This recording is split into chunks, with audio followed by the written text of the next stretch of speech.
1857 के स्वतंत्रता संग्राम को दबाने में हालांकि अंग्रेजों ने सफलता पा ली थी, फिर भी विद्रोह की आग कई जगह सुलगती रही।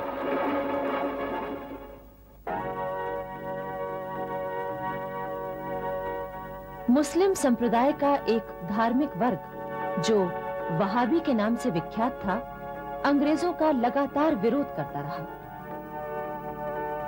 इस आंदोलन का जोर उत्तर भारत में था। पेशावर और पटना में इसके केंद्र थे।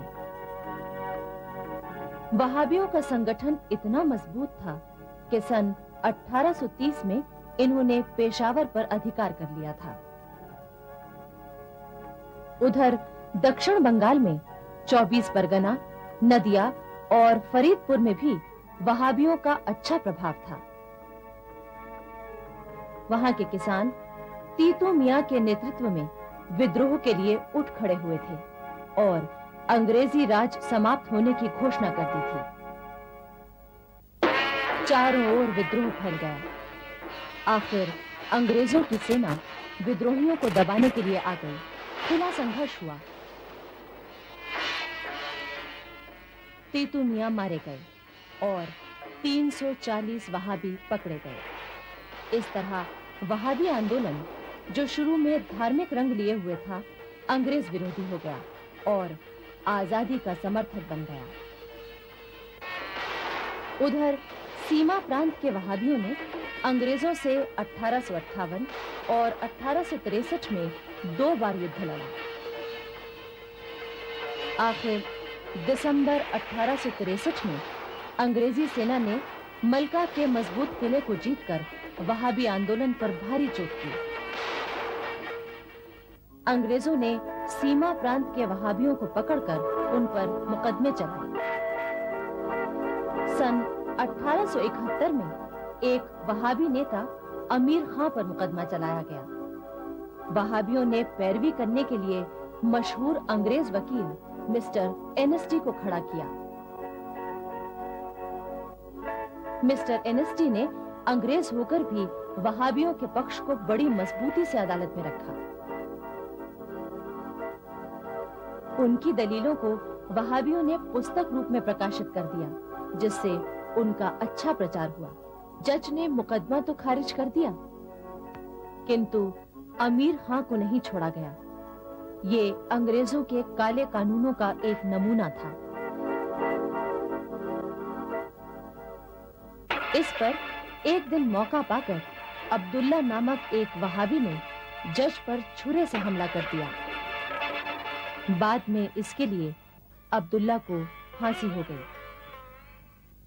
उधर पटना में वहाबी आंदोलन के नेता थे मौलवी अहमदुल्ला। इन पर ब्रिटिश सरकार के खिलाफ योजना बनाने और सीमा प्रांत के विद्रोहियों की मदद करने का आरोप था। मौलवी अहमदुल्ला पर फौरन मुकदमा चलाया गया। झूठे गवाहों के बयान लिए गए और मौत की सजा दी गई।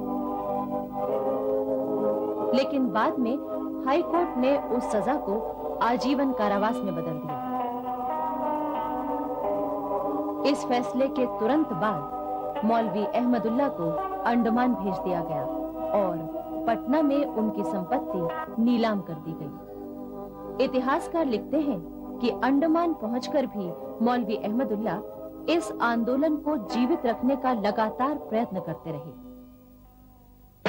भारतीय स्वतंत्रता आंदोलन के इतिहास में कूका विद्रोह का अपना अलग ही महत्व है। सद्गुरु राम सिंह इस आंदोलन के नेता थे। सद्गुरु राम सिंह का जन्म लुधियाना के भेड़ी गांव में हुआ था। वो कम उम्र में महाराजा रणजीत सिंह की सेना में भर्ती हो गए थे, किंतु जब बाद में इस राज्य को अंग्रेजों ने अपने साम्राज्य में मिला लिया तो चारों तरफ बेचैनी फैल गई। सद्गुरु राम सिंह बहुत दुखी हुए। उन्होंने सोचा कि अंग्रेजों की गुलामी से छुटकारा पाने का अब कोई रास्ता नहीं है। इसलिए उन्होंने सब तरफ से ध्यान हटाकर भजन पूजन में मन लगा लिया। सद्गुरु राम सिंह की भक्ति का इतना यश फैला कि भेणी एक तीर्थ स्थान बन गया। अनेक लोग उनके शिष्य बन गए। उन्होंने इस नए संप्रदाय का नाम रखा कूका या नामधारी संप्रदाय।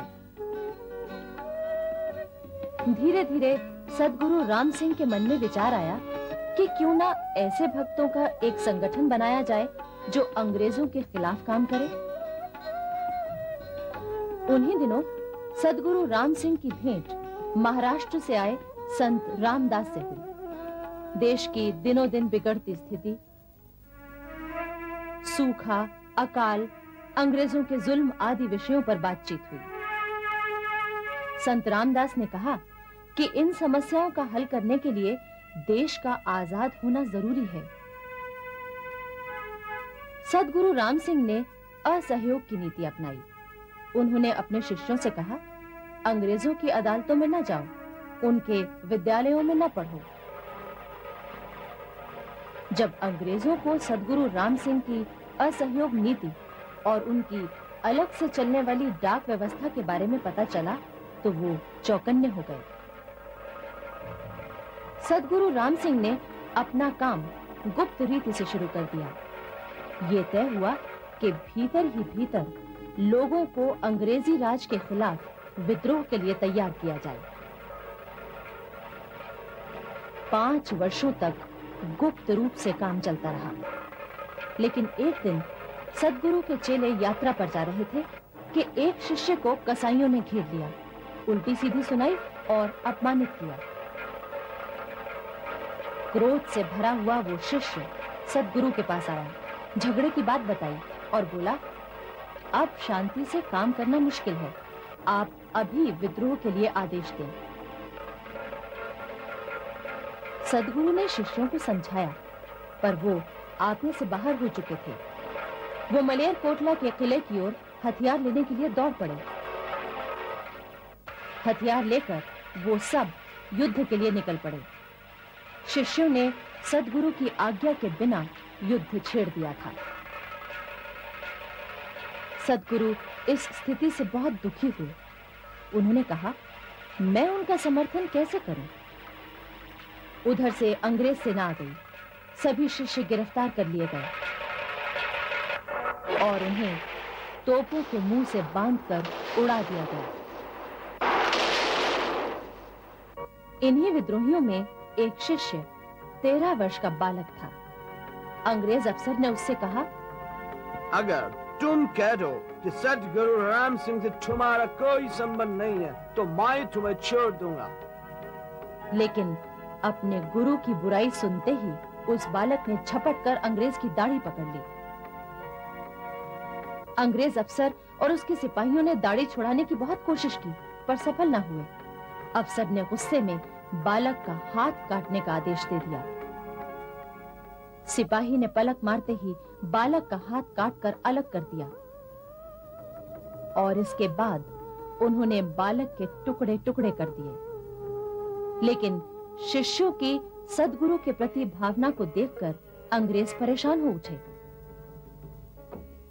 उन्हें लगा कि एक दिन सद्गुरु राम सिंह एक बड़ी ताकत के रूप में सामने आ सकते हैं।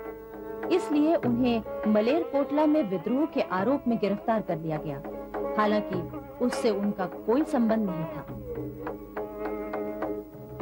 सद्गुरु राम सिंह और उनके कुछ अनुयायियों को रंगून भेज दिया गया, जहां 14 वर्ष बाद उनका देहांत हुआ। सद्गुरु राम सिंह देश की आजादी की लड़ाई में अपनी अमिट छाप छोड़ गए। उधर बिहार के संथालों ने एक बार फिर आजादी का नारा बुलंद किया। छोटा नागपुर क्षेत्र में संथालों ने इससे पहले भी सन 1855 में शोषण के विरुद्ध सशस्त्र क्रांति छेड़ दी थी।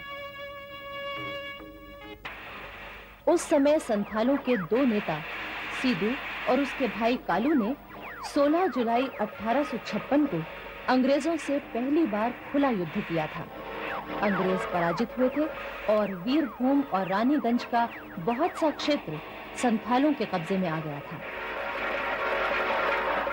फिर कलकत्ते की ओर बढ़ते हुए 30,000 संथालों से अंग्रेजों की भिड़ंत हुई। इस लड़ाई में 10,000 संथाल मारे गए। अंग्रेजों ने उन पर अपना आतंक जमा दिया। सन 1871 में पुनः संथाल विद्रोह भड़का, पर अंग्रेजों ने इसे दबा दिया। विद्रोह दब तो गया, पर बंद नहीं हुआ। इसके बाद बिहार के रांची और सिंहभूम जिलों के मुंडा आदिवासियों ने अंग्रेजों के शोषण और अत्याचार के खिलाफ फिर विद्रोह किया। इस विद्रोह का नेता था एक युवक, मुंडा बिरसा। बिरसा कुछ पढ़े लिखे थे। उन्होंने उस समय के समाज और शासन की स्थिति देखकर ये महसूस किया कि न्याय पर आधारित भूमि व्यवस्था और शोषण से बचने के लिए लंबा संघर्ष करना होगा। दूसरी ओर बिरसा ने आदिवासी समाज की जिस तरह सेवा की, उससे वो जल्दी ही लोकप्रिय हो गए। बिरसा ने जहां आदिवासियों में व्याप्त अंधविश्वासों को दूर किया, वहीं ईसाई मिशनरियों के फैलते प्रभाव को भी रोकने की कोशिश की। उन्होंने किसानों को शोषण के खिलाफ जगाया। आखिर मुंडा बिरसा की लोकप्रियता और शोषण विरोधी कार्यों को देखकर अंग्रेजों ने उन्हें गिरफ्तार करने की कोशिश की। इस पर मुंडा आदिवासियों ने जिहाद छेड़ दिया। फिर भी अंग्रेजों ने बिरसा को एक रात गिरफ्तार कर ही लिया। बिरसा को 2 साल की सजा देकर हजारीबाग जेल में रखा गया। जेल में वो हमेशा आदिवासियों के अधिकारों की रक्षा के लिए सोचते रहते। 2 साल बाद जब मुंडा बिरसा जेल से छूटे, तो उन्होंने चलखेद में एक सभा की। प्राचीन मुंडा राज्य के ऐतिहासिक स्थलों और मंदिरों के दर्शनों की योजना और राजनैतिक चेतना जागृत करने की कार्रवाई शुरू की। इस पर अंग्रेज फिर उन्हें पकड़ने के लिए आए, पर मुंडा बिरसा कहां हाथ आने वाले थे। वो आदिवासियों का संगठन कर उन्हें विद्रोह के लिए तैयार करने में जुट गए। उन्होंने अपनी गतिविधियों का केंद्र डुम्बरी में बनाया, जो चारों ओर से पहाड़ियों से घिरा है। होली के अवसर पर आयोजित सभा में ब्रिटिश सरकार और महारानी विक्टोरिया के पुतले जलाए गए। इसके साथ ही बड़े पैमाने पर विद्रोह की योजना बनाई गई।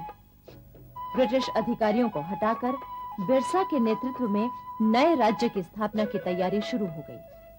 आखिर योजना के अनुसार सिंहभूम जिले के चक्रधरपुर, रांची के खूंटी, कर्रा, तोरपा, तसार और बलिया में विद्रोह भड़क उठा। अंग्रेज सेना तुरंत विद्रोहियों को दबाने के लिए सक्रिय हो उठी। सैल रकाब की पहाड़ी पर जबरदस्त युद्ध हुआ। आदिवासी तीरों और पत्थरों से अंग्रेजों की गोलियों का मुकाबला कर रहे थे। चारों तरफ आतंक, दमन और अत्याचार का वातावरण फैल गया। भारी संख्या में आदिवासी मारे गए। विद्रोह एकदम ठंडा कर दिया गया। पर बिरसा पकड़ में नहीं आ रहे थे। अंग्रेजों ने उनकी गिरफ्तारी के लिए पुरस्कार घोषित किया। बिरसा किसी तरह जंगलों में छिपते भटकते समय काट रहे थे कि एक दिन उनके ही साथियों ने धन के लालच में उन्हें पकड़वा दिया। जेल की कैद में बिरसा का स्वास्थ्य बिगड़ गया और उनका देहांत हो गया। किंतु आज भी वहां बिरसा को देवताओं के समान पूजा जाता है।